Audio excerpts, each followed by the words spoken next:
Alright guys, so today we're going to be doing something a little bit different and hopefully something a little bit fun too. I've seen lately in some of my YouTube comments, you guys suggesting me little challenges I should do on this game and also other games as well. Today I thought I'd have a go at the all assist on challenge, so basically automatic gears, traction control on, racing line on, absolutely everything, and we'll see how we go against a field of legendary AI. So basically we're also going to have the braking assist on for us as well. So the game is going to be braking for us. So I think that's going to make us incredibly slow and we're going to have to defend from some AI cars. So I think this is going to be pretty fun. We do need to decide a track and I want to do something I haven't really done all that often. So we'll go with, okay, we'll go with Brazil. Brazil is a nice fun track and I don't really do that one all that often. So in terms of the team, I'm thinking we'll go with somewhere towards the front because we'll start from the front and I don't know, we could either go forward a little bit or we could go completely backwards. I think we're going to go very far backwards, especially on Legend AI with all the assists on. So this should be very interesting. We'll turn everything on. Okay, let's go all the way to beginner. Okay, braking assist on, everything's on full, automatic on. Okay, so that's what we're going to do. The race, we'll do 5 laps, dynamic weather. No qualifying, we'll just start in a regular grid position. And yeah, we'll see how we go. It's time for today's race at the Autodromo Jose Carlos Pache circuit here in Sao Paulo. And as any of the 80,000 capacity crowd will tell you, this is going to be a fantastic race. So here we are on the grid of Brazil. I don't think we're going to load a setup as well. That'll just add to the challenge of this video. The Ferrari is a very quick car in itself. So it only makes sense that we're not going to use the setup as well. So I don't know, we'll see how we go. I've done no practice at all jumping into this, so my wheel may not be calibrated, so we'll have to wait and see. No, it feels all fine. Okay, ready for these 5 red lights to go out, and away we go. You got to remember, I'm not shifting up in the gears. I'm letting the game do it for me, and it's going to brake for me as well, is it? I hope it will. We're going to go around the outside of everyone and move into the lead. Okay. How long is this going to last for, though? We'll have to wait and see. Okay, you do have to brake a little bit. You can't just hold the throttle down everywhere and expect it to stop for you, alright. So going side by side here with Hamilton, up the inside into the fast right-hander. Why did I shift there? That's the game's job. Actually, I think what's happened here is the AI have been dumbed down as well. I think the AI are on the easiest difficulty. Race settings, yeah, they were on very easy. So let's change that all the way to legend. Okay, and hopefully that doesn't change the assists. No, it doesn't. Okay. So now we can officially start the video. So this time we start even higher up the grid, which is not really what I wanted. I wanted to start sort of even in the mid pack if I could have, because I would have wanted to do a few more overtakes on cars. But this time, can we get off to a good start and hopefully have a nice challenge with the AI? We'll have to wait and see. Blazing into turn 1, both Mercedes take the lead, and this feels really weird, not having to shift for myself. I should have probably done this on the pad as well. I'm doing this on the wheel.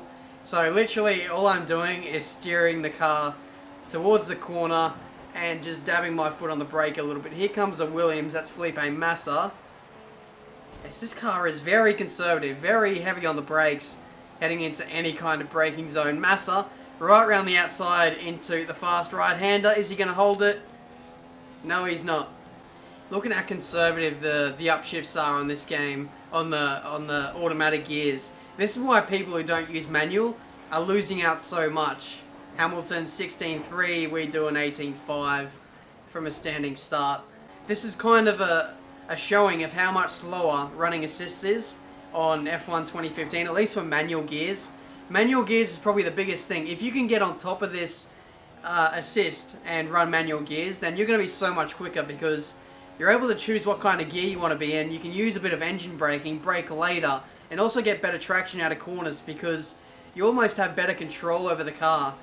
And you can, it's weird, but once you get on top of it, once you get used to it, you may be slower at the start when you first use manual gears, but after you get used to it, you're going to be so much quicker.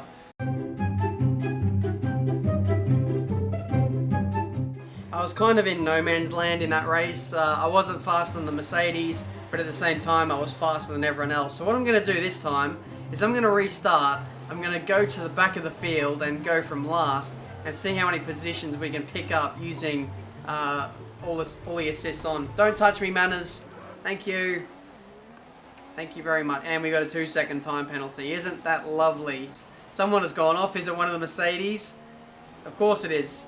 I've also noticed using this all the assists on is the game is sort of feathering the throttle on and off through the middle of a corner for some reason. So it's almost some kind of throttle assistance, or like when I'm trying to put the power down, it's still trying to almost stop the car or put the brakes on in some points as well. So that is so weird. The auto brake is such a detriment to your lap time. In the slipstream of Perez, let's see if we can lunge him up the inside. Wow, that was very, very close. I'm going to get a replay of that because that was millimeters from disaster. Okay, let's go to the onboard of myself. If we can, Codemaster, stop changing the camera view on me.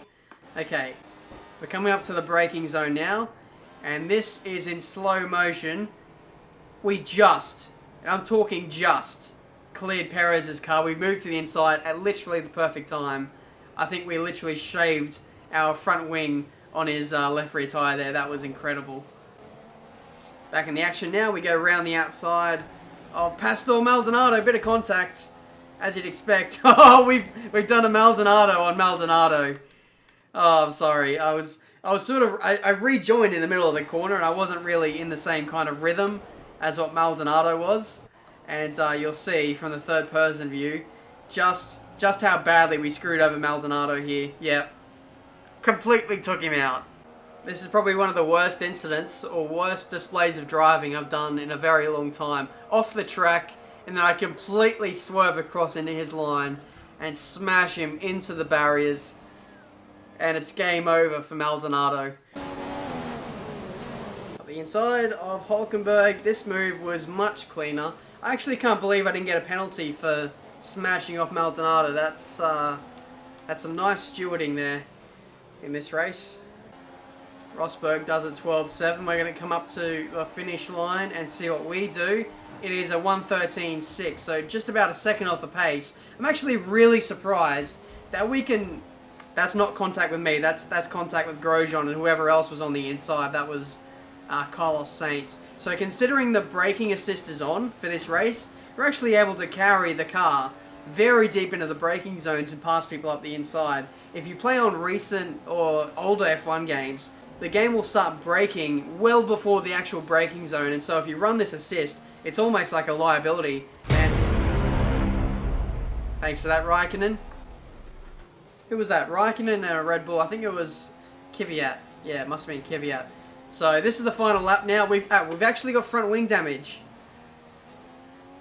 from Raikkonen there, so we're going to have to limp this thing back home to the end of this race in the points. We're in P7 at the moment. We've got hit up the arse from, who was that? Felipe Nasr. And now it's going to be a straight line speed test right up to the finish line. We're in P9 at the moment. There's Carlos Sainz. That's the final points paying position we're in now. If we lose one more, that's it. I think we might be safe though.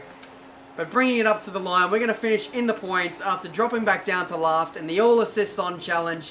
Guys, let me know in the comments if you enjoyed this video. Have a go yourself if you want to sort of do a benchmark up against myself to see how you did. Leave a like if you enjoyed this video. If you want to see more videos like this in the future, then let me know. If there's any other challenges I could do, that would be awesome. So I may end up doing this challenge with a few other people as well. That'd make it possibly even better. So let me know if you want to see that. But that's going to do this video for today. Leave a like if you enjoyed. Subscribe to the channel if you're new. Also a side mention, follow me on Twitter or Snapchat, Instagram, all that kind of thing. If you want to see what I'm up to when I'm not making videos. So if you want to get a more personal look at what I'm doing in my spare time, so have a look at that. That'd be awesome. And yeah, thanks for watching, and I'll see you guys next time. Cheers.